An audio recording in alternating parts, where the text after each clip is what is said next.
In life, we often lose our sense of purpose.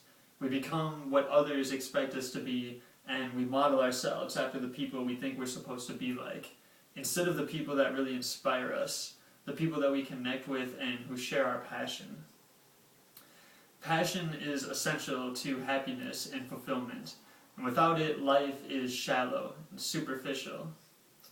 This story is about a guy who exemplifies the idea that it is never too late to redirect your focus onto something that you are passionate about and that brings you happiness and joy into your life.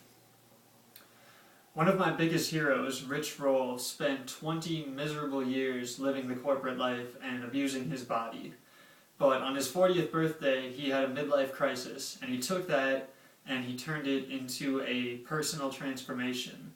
And today, he is recognized as one of the physically fittest men on the entire planet. So this is a guy who sort of fell into the corporate life. His parents were both very well educated, they were well-to-do, and he was expected to get the best education possible. And he did. He graduated from Stanford University and Cornell Law and went on to become an entertainment lawyer. And even though he swam in high school and college for Stanford, after graduation he sort of got tied up in his career. And I don't want to say he lost his passion for swimming, but he didn't have the time or energy necessary to dedicate to it. And so he was working 80-hour weeks and basically living for the weekend and binge drinking on the weekend. And he ended up becoming an alcoholic, and I think at the age of 30 he checked himself into rehab and got sober.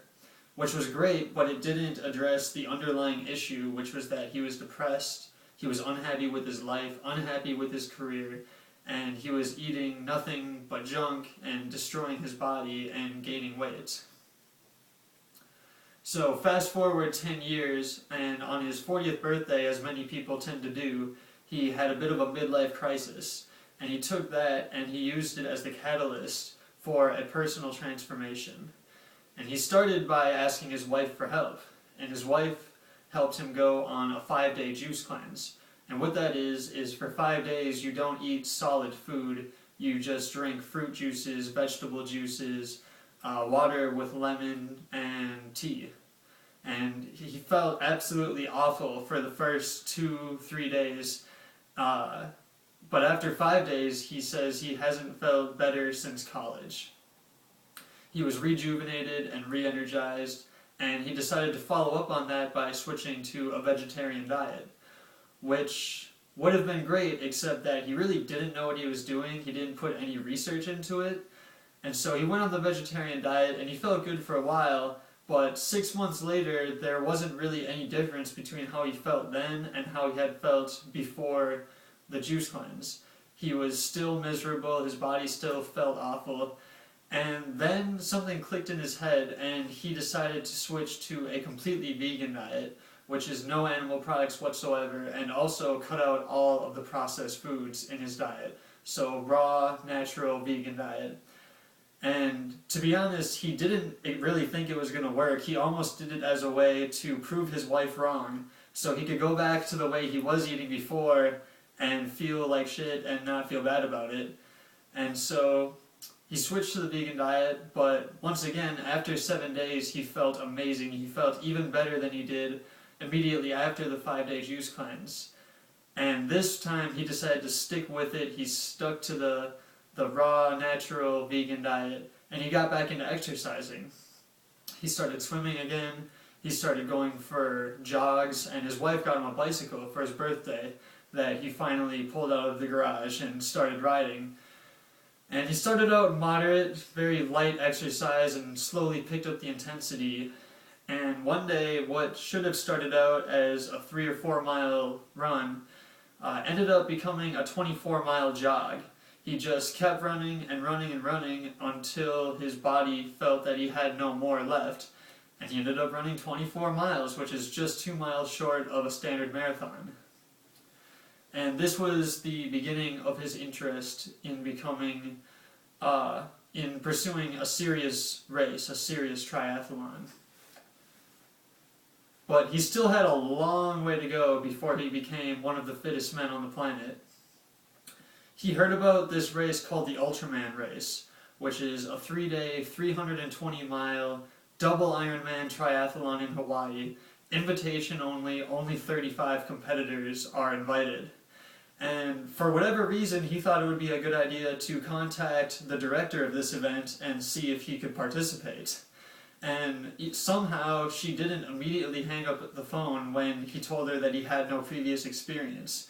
She told him to keep training and check back in with her in a few months. And so he got a trainer and started preparing as if he had already been invited to the race.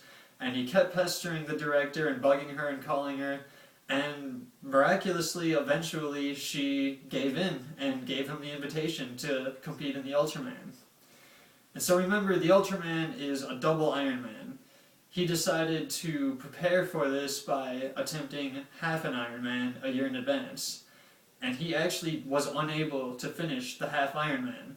So what made him think he could complete a double Ironman when he couldn't complete the half Ironman? I don't know. But a year later, he did the Ultraman and ended up taking 11th place.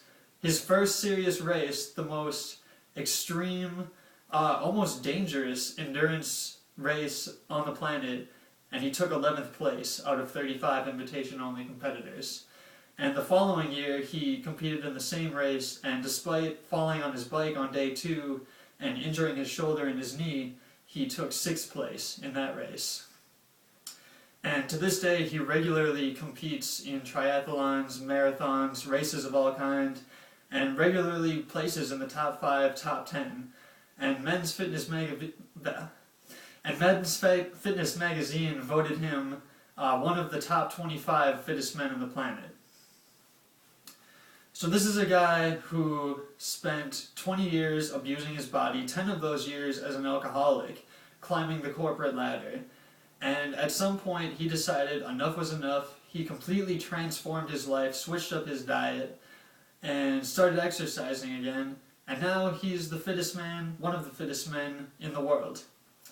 This is a perfect example of a guy who lost his passion along the way in life and came back to it. And his story is proof that if he can do it, anyone can do it. So if you're chronically feeling empty, or you always feel like there's something missing in your life, don't hesitate to figure out what it is that you love doing, that you would do if you didn't get paid to do it, and pursue that with everything you have. Thank you.